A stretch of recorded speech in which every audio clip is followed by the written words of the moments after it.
दोस्तों, कड़ाके की ठंड और भूख प्यास की परवाह किए बिना देश का अन्नदाता कहे जाने वाला किसान पिछले 14 दिनों से सड़कों पर है। अपने घर की सुख सुविधाएं छोड़कर सैकड़ों किलोमीटर दूर हजारों किसान दिल्ली की बॉर्डर की सड़कों पर डेरा जमाए बैठे हैं। किसानों के मुद्दे को सुलझाने के लिए किसान संगठनों और सरकार के कई दौर की बातचीत हो चुकी है, लेकिन कोई नतीजा नहीं निकला।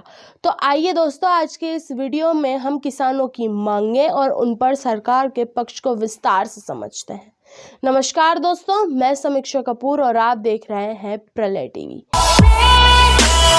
सब्सक्राइब कीजिए प्रलय टीवी चैनल को और बेल आइकन दबाएं लेटेस्ट न्यूज अपडेट के लिए। दोस्तों, आज के वीडियो में सबसे पहले हम 3 कृषि कानूनों को जानना चाहिए, जिसके विरोध में देश के किसानों ने इतना बड़ा आंदोलन खड़ा किया है।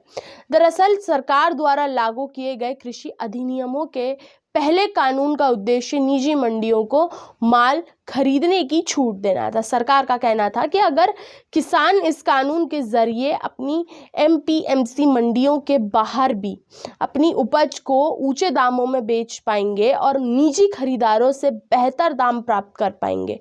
अब इस कानून से किसानों को ये डर है कि सरकार धीरे धीरे न्यूनतम समर्थन मूल्य यानी कि एमएसपी को खत्म कर सकती है, जिस पर सरकार किसानों से अनाज खरीदती है। लेकिन केंद्र सरकार साफ कह चुकी है कि एमएसपी को खत्म नहीं किया जाएगा। इसके अलावा आंदोलन कर रहे किसान सभी फसलों पर एमएसपी लागू करवाने की मांग कर रहे हैं।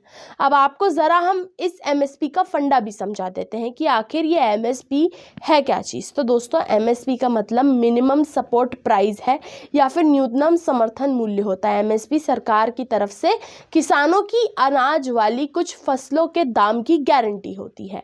राशन सिस्टम के तहत जरूरतमंद लोगों को अनाज मुहैया कराने के लिए एमएसपी पर सरकार किसानों से उनकी फसल खरीदती है। बाजार में उस फसल के रेट भले ही कितने ही कम क्यों ना हो, सरकार उसे तय एमएसपी पर ही खरीदेगी। इससे ये फायदा होता है कि किसानों को अपनी फसल की एक तय कीमत के बारे में भी पता चल जाता है कि उसकी फसल के दाम कितने चल रहे हैं। हालांकि मंडी में उसे फसल के दाम पर ऊपर या नीचे हो सकते हैं, लेकिन ये किसान की इच्छा पर निर्भर करता है कि वह फसल को सरकार को बेचने एमएसपी पर बेचे या फिर व्यापारियों को आपसी सहमति से तय कीमत पर। अब आपको यह भी बता दें कि एमएसपी के लिए सरकार बजट निर्धारित करती है और बजट के लिए सरकार को पैसा देश की जनता से टैक्स के रूप में मिलता है। सरकार ने अभी जिन फसलों के लिए एमएसपी का प्रावधान रखा है, उन्हीं में सरकार का काफ़ी पैसा खर्च होता है, जबकि आंदोलन कर रहे किसान सरकार से सभी फसलों के लिए एमएसपी की मांग कर रहे हैं। आपको बता दें कि अगर सरकार एमएसपी पर सभी फसलों की खरीद करने लगेगी तो इससे 17 लाख करोड़ रुपए से ज़्यादा खर्च होंगे, जबकि केंद्र सरकार को देश भर से टैक्स के रूप में 16 लाख करोड़ रुपए ही मिलते हैं। कृषि अर्थशास्त्र के जानकार विजय सरदाना द्वारा किए गए इस आंकलन के अनुसार देश में कुल बजट करीब 85% किसानों से एमएसपी पर फसलों की खरीद में हो रहे खर्च हो जाएंगे। उनका मानना है कि केंद्र सरकार देश भर के किसानों को खाद के लिए जो कर्जा देती है वो भी 1 लाख करोड़ रुपए के करीब है, जबकि फूड सब्सिडी भी करीब 1 लाख करोड़ रुपए है। अब केंद्र सरकार की कुल आमदनी 16 करोड़ रुपए है और अगर किसानों की ये मांग मान ली जाए तो केंद्र सरकार कुल 17 से 19 लाख करोड़ रुपए का बोझ पड़ेगा। ऐसे में देश की सुरक्षा के साथ साथ शिक्षा, स्वास्थ्य, बिजली, पानी समेत तमाम खर्च के लिए बिल्कुल भी पैसा नहीं बचेगा। इसके अलावा अगर सरकार किसानों की से सारी फसलें एमएसपी पर खरीदेगी तो इसके बजट के लिए टैक्स में करीब 3 गुना वृद्धि होगी, यानी 3 गुना बढ़ जाएगा, जिससे देश के करदाताओं यानी कि टैक्स पेयर पर टैक्स का बोझ बढ़ेगा।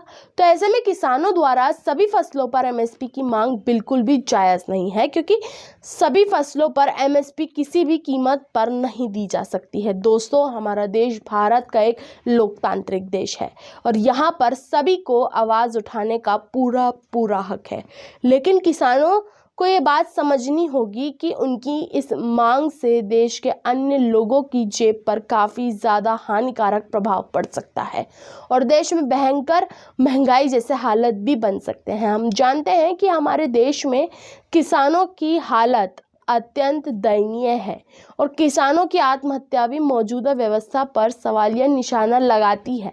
लेकिन किसानों को अपनी मांग पर सरकार का पक्ष भी समझना चाहिए, क्योंकि सरकार के पास पूरे देश की जिम्मेदारी है और ऐसे में वह सिर्फ किसानों की मांग को मानकर दूसरे लोगों को तकलीफ नहीं दे सकती है। दोस्तों, आज के लिए सिर्फ इतना ही। आप देखते रहिए प्रलय टीवी।